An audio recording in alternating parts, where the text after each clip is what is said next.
Kalalaya mo pa lang, nakulong ka na naman. Wala pang isang buwan, pang ilan mo na ba yan? Ang suplena mo maraming hinihiling pa.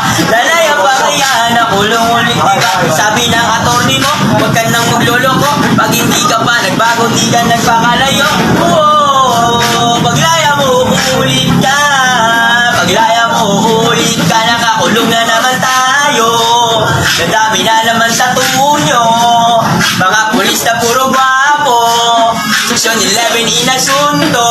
Sabi ko sa miskal, huwag kang maniniwala dyan. Nakakamay lang ako at nadaanan lang. May mga nagsusuga, biglang nagtakbuhan. Ako na lang yung naiwan at kinakapan. Di ako nakasigaw, gaw, nakatuto na kasi. Sa akin nagdalang baril na pulis na malaki. Mabilis akong natakot, di mapakali. Pinatungan ako ng isang sachet. Huwag tatanga-tanga kapag sa city hall ka na. Huwag kakaba-kaba kapag arresti mo 5.